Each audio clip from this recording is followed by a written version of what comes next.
مرحبا بكم خياتي، مساء الخير عليكم. ان شاء الله يا ربي لا فيديو تاعي تلقاكم ديما بخير، ديما مهنيين، وديما بصحيحتكم ان شاء الله يا رب.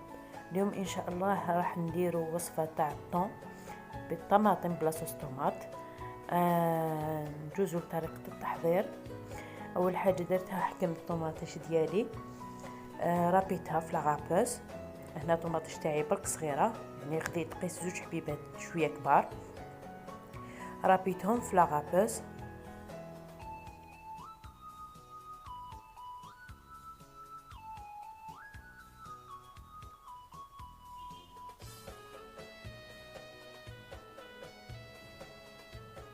هكا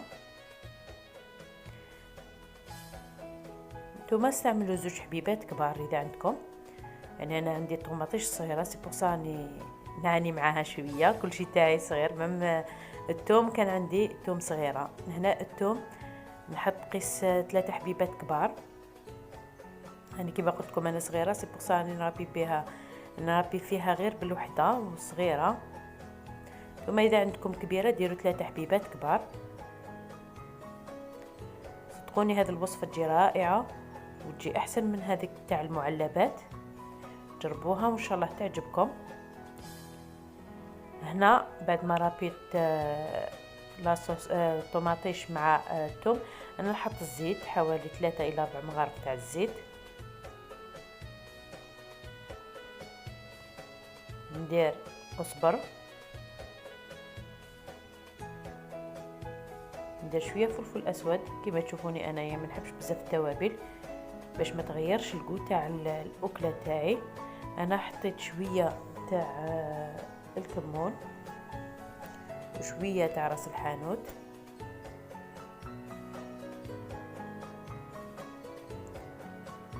ونحط الملح. الملح دائما نقول لكم حسب الذوق.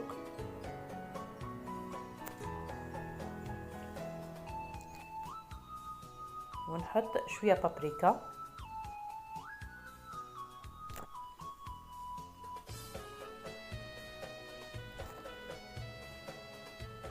هذه الوصفه خاصه اذا خليتوها تبات حتى الغد من داك احسن تاع المعلبات، يعني رائعه جدا. جربوها وان شاء الله ما تندموش عليها. هنايا خياتي حطيت رشه تاع زنجبيل، نحب نستعملوا نرشوه هكذا بيديا باش نعرف شحال نحط.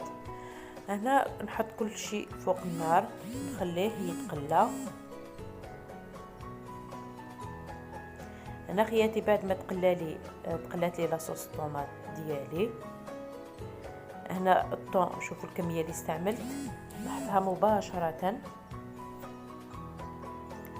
لاصوص. شوفوا خياتي كيفاش قطعت الطون تاعي، ما قطعتوش بزاف كبير وما قطعتوش صغير، باسكو كي نحطوه في لاصوص يتقلى يزيد يتفتت لنا. يعني من المستحسن نديرو هكا باش هكذاك المرق يتفتت لك يقعد لك مراسن ملاح. نغطيو كامل الطون تاعي بلاصوص.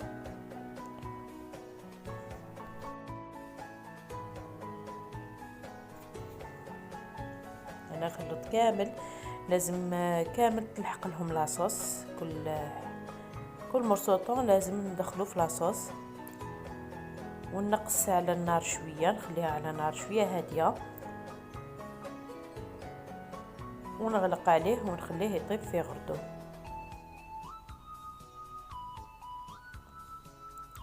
كنت شاركت معكم وصفه تاع الطون في مقلي، اللي نخلي لكم الرابط تاعو في اسفل هذا الفيديو. تاني وصفه رائعه ان شاء الله تجربوها. هاولك خياتي الطون تاعي بعد ما حضرته بلا صوص طوماط جات رائعه في المذاق، احسن تاع معلبات. صدقوني جربوها وما تندموش عليها. حبيتوا تخلوا شويه لاصوص كما انا خليتها شويه، ما لازمش تنشف لنا كامل من لاصوص، تخلوا شويه فيها لاصوص كيفاش تقدروا تغمسوا. فوالا هاي ديك الوصفه ان شاء الله تعجبكم.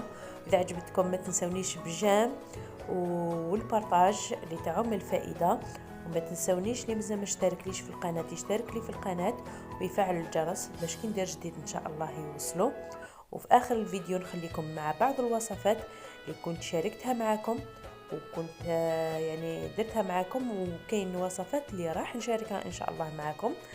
ان شاء الله تكون عجبتكم الوصفات، وان شاء الله يكون هذه الوصفه يعني هذه الوصفه تكون عجبتكم.